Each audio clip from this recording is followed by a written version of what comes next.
There is something about abandoned places that captures my attention. Those old, rotting, dilapidated structures with their dull colors and overgrown foliage catch my eye as I drive past.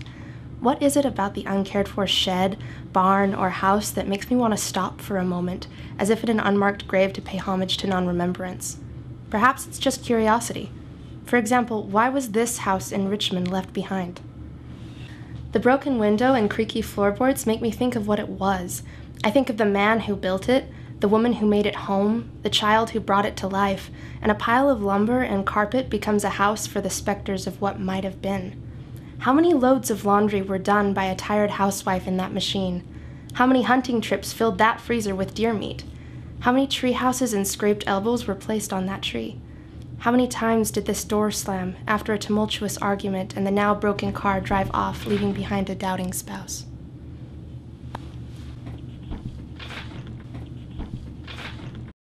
I look closer and discover an itemized list of forgotten things. Glass jars lay strewn at the doorway, some still filled with preserved apricots. A child's laundry cart sits inside. One shoe that lost its mate, a skein of yarn, a TV tray, part of a Chinese checkers board, a stroller, a box of LDS magazines, mattresses, an old rocking chair with a hole in the seat, a padlocked door on a house with a broken window. Layers of used bedding, wasted paper, and animal droppings, an upright two-door fridge with what remains of rusting wire racks, decomposed food, and what might have once been a gallon of milk. A narrow stairway leads to a loft and a bedroom that once belonged to Floyd Humphreys, who left behind posters of drum sets, angsty teen stickers, and dozens of tiny slides of men, women, and children he photographed. Outside, the yard is littered with broken parts and used tires. The skeleton of an old car lies crushed on the opposite bank of Cherry Creek. Collapsed wooden structures that might have once been chicken coops or dog houses slant in the trees. There, an old motorcycle with no headlight.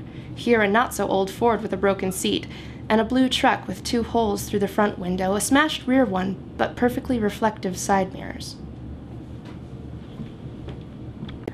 The dominating barn still holds rotting hay grown over with leaves, and the lean-to that might have once held a dairy cow named Bessie is falling apart, and like the house, filled with things left behind like used tissues.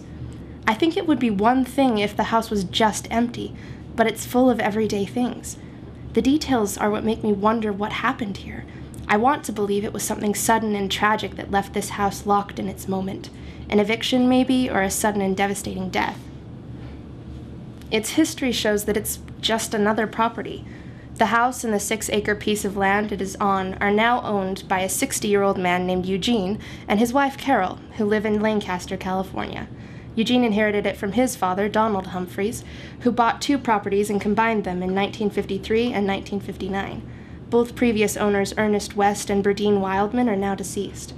If I were Lois, Donald's wife and the last matron of this house, I think I would weep if I saw it now, wondering why my home had been neglected and shaking my head at its lack of legacy and sighing emptiness. The real tragedy of this house is the fact that there isn't one. The records show it's simply been forgotten. Now all that remain are ghosts of lives I can only guess at. Rust and wood, and jars of uneaten apricots.